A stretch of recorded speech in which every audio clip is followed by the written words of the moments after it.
Hey everybody, so I'm in the middle of this restaurant, but I got really inspired, so I'm going to film a TED Talk.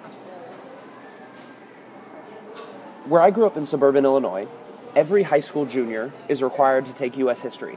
And in U.S. history we learn about everything that happened, like the Industrial Revolution and democracy, and most famously, we learn about the American dream.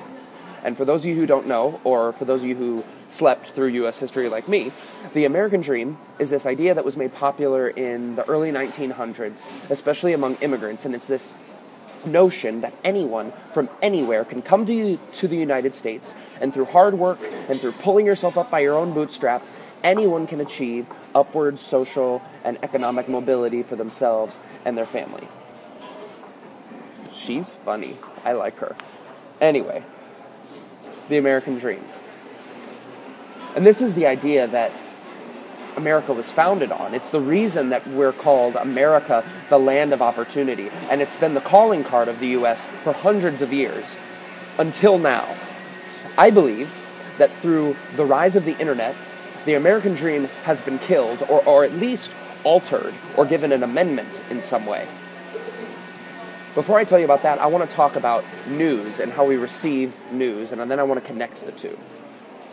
So in the past, news traveled by word of mouth, by ship, by letter, and what would happen is a messenger would take a ship for months across the sea, tell the story or give a letter to the king, and then the king would process that and then give it back to the people through giving a speech. So it took literally months, if something happened across the world or across the sea, for the public to find out about it.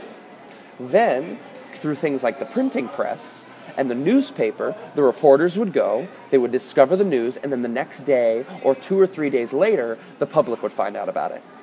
Then, network news happened, and then reporters would go, they would film a segment, and then at 5 or 10 o'clock, the public would hear about what had happened.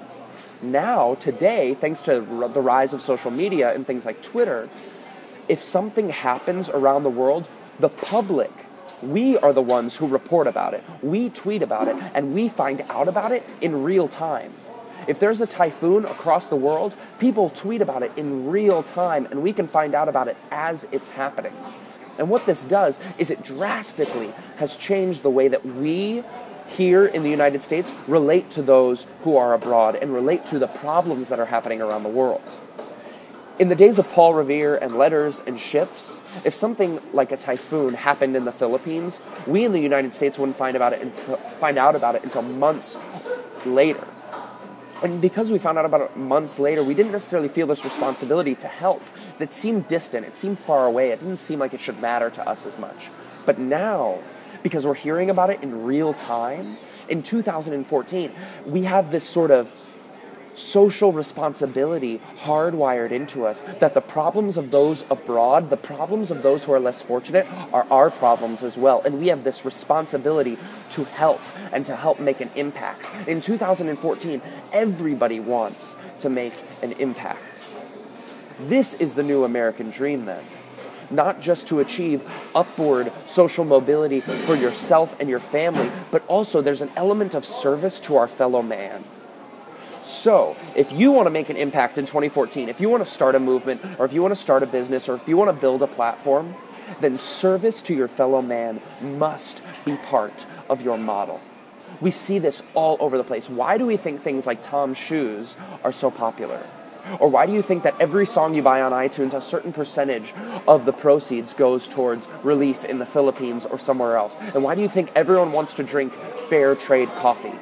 In 2014, everybody wants to make an impact. It's the new American dream. Everybody wants to feel that through the products they buy and the videos they share and the music they listen to, that they're making a difference.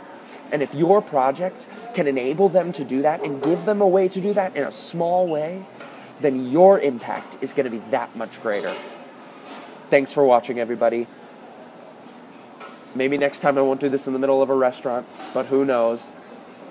Love you all. Keep being awesome. Keep watching for more TED Talks. See you later.